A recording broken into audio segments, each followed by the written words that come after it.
जिस वेपन का दोस्तों पाकिस्तान को सबसे ज्यादा डर था, अब वही डीआरडीओ बनाने जा रहा है। यहाँ पर किलोवाट क्लास के लेजर वेपन्स जो हम कमर्शियल प्लेन से लॉन्च कर सकते हैं, इतने पावरफुल ये किसी भी टारगेट को ध्वस्त कर सकते हैं केवल चंद सेकंड में। पूरी बात क्या है मैं आपको आगे इस वीडियो में बताऊंगा।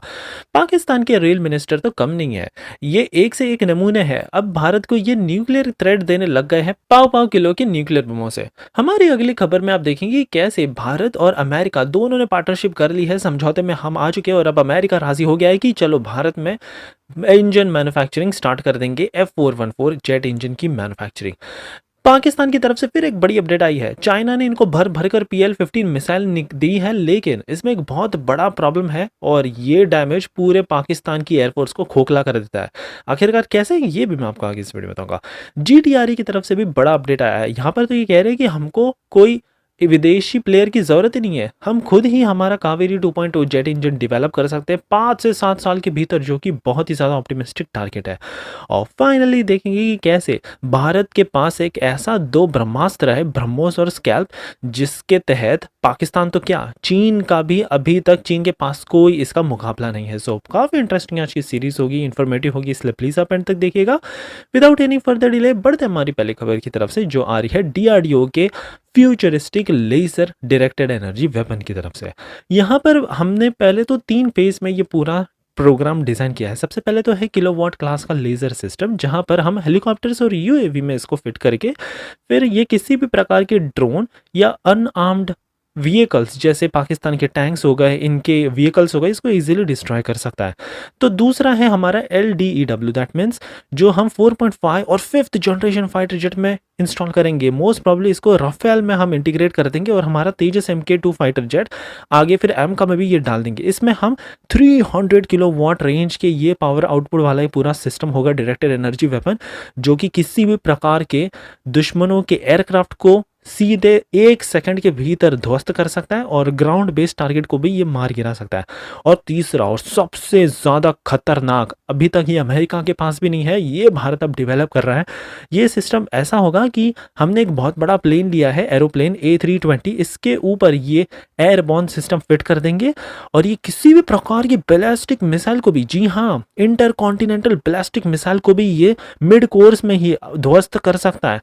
मिसाइल डिफेंस शील्ड चाहे कुछ भी हो दुश्मनों का, ये इजीली उसको भी पेनिट्रेट करके उनको ध्वस्त कर सकता है। और सोच कर देखिए, अगर न्यूक्लियर मिसाइल पाकिस्तान लॉन्च करने का सोचता है, अगर हमने ये लेजर वेपन से डिस्ट्रॉय इसको कर दिया, पाकिस्तान में ही ये सारे न्यूक्लियर वेपन्स फट सकते हैं और इनको ही पूरा ये उल्टा पड़ सकता है।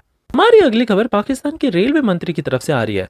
अब यहाँ पर इनके जो मंत्रिमंडल में ये सारे लोग हैं, नमूनों से कम नहीं है। इनके रेल मंत्री कहते हैं कि पाकिस्तान ने ऐसे ऐसे न्यूक्लियर बम डिज़ाइन किए हैं जो भारत को डिस्ट्रॉय करके रख देंगे। इंडस वाटर ट्रीटी को बैन करने के बाद, सस्पेंड करने के बाद, अब इन्होंने वॉर को दावत दे दी है, ऐसा इनका कहना है।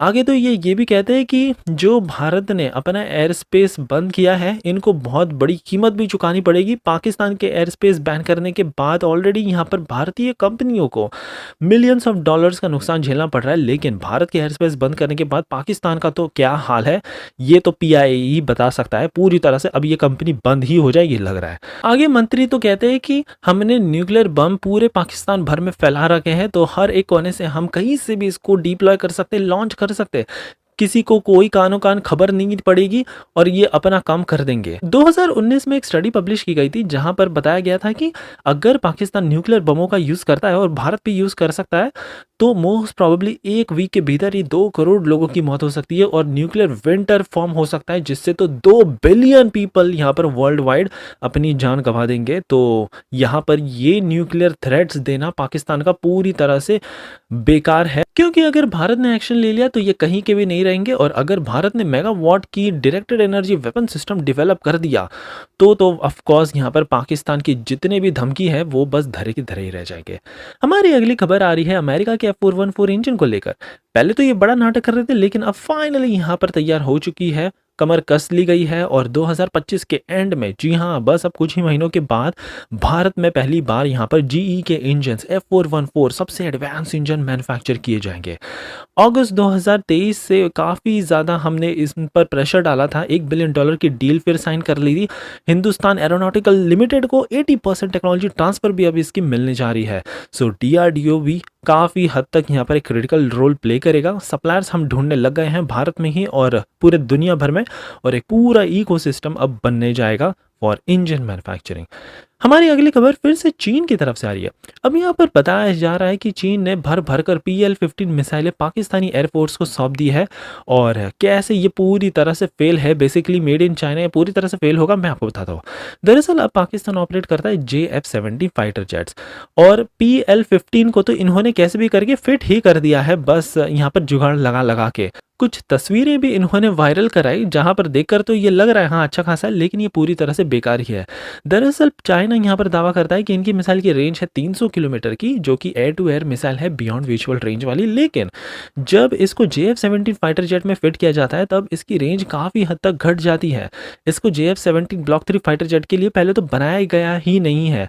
और दूसरी तरफ वहीं भारत की देखें, भारत के राफेल में ऑलरेडी ऐसी मिसाइलें फिट है जो 200-300 किलोमीटर की रेंज इजीली रखती है। प्लस हमारी जो अस्त्र MK1, MK2 और MK3 है, इनकी रेंज खुद ही 160 से लेकर 300 किलोमीटर की है।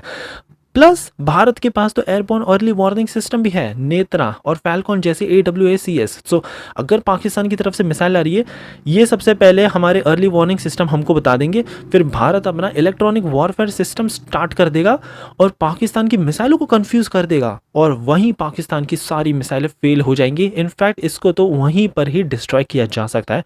ऐसी ऐसी टेक्नोलॉजी भारत के पास मौजूद है, तो पता नहीं पाकिस्तान क्या बेबुनियाद यहाँ पर अपने मिसाइलों का चर्चा कर रहा है। हमारी अगली खबर GDRE की तरफ से आ रही है।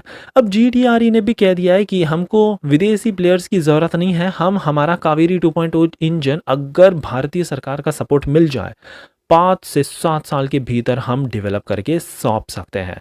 90 किलोमीटर ट्रस्ट का ये पूरा इंजन होगा।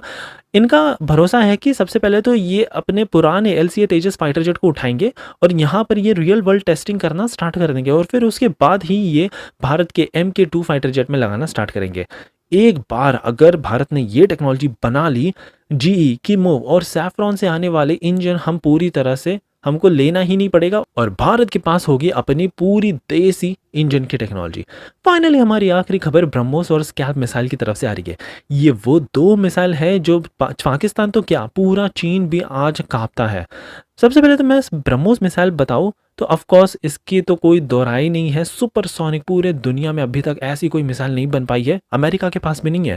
तो वहीं दूसरी तरफ स्कैल्प की बात करें तो ये है तो सबसोनिक, जहां पर इसकी स्पीड मार्क 0.8 की है, लेकिन ये बहुत ही ज़्यादा स्टेल्थी है। सो अगर पाकिस्तान तो क्या जो चीन का एयर डिफेंस सिस्टम है वो तक इसको डिटेक्ट नहीं कर सकता, ये इजीली 800 किलोमीटर अंदर तक घुस जाएगी किसी भी देश में और वहां पर किसी भी टारगेट को इजीली ध्वस्त कर सकती है। स्कैल्प मिसाइल वैसे ये कंसेप्ट नया नहीं है, पाकिस्तान ने देख लिया इसकी ऑलरेडी पावर। सीरिया में इसको 2018 में यूज़ किया गया था और यूक्रेन में भी 2023 में इसको रिसेंटली यूज़ किया, जिसे देखकर पाकिस्तान आज भी कांपता है कि भारत के पास ये मिसाइल है। और कमाल की बात तो ये है कि हमारे पास 200 से ज़्यादा तो ब्रह्मोस मिसाइलों का स्टॉक पड़ा हुआ है, 300 से ज़्यादा स्कैल्प मिसाइलों का स्टॉक पड़ा हुआ है जो हम राफेल फाइटर जेट्स में लगाते हैं। सो ऐसे में ऑफ कोर्स यहाँ पर तो कोई कंपैरिजन ही नहीं बनता है, पाकिस्तान पहले ही घुटने टेक देगा। सो ये थी हमारी कमाल की न्यूज़ सीरीज। आई होप आपको आज की सीरीज पसंद आई हो, तो प्लीज़ हमारे आर्मी की सपोर्ट के लिए एक लाइक तो बनता ही है। ऐसी कमाल का आपका सपोर्ट दिखाने के लिए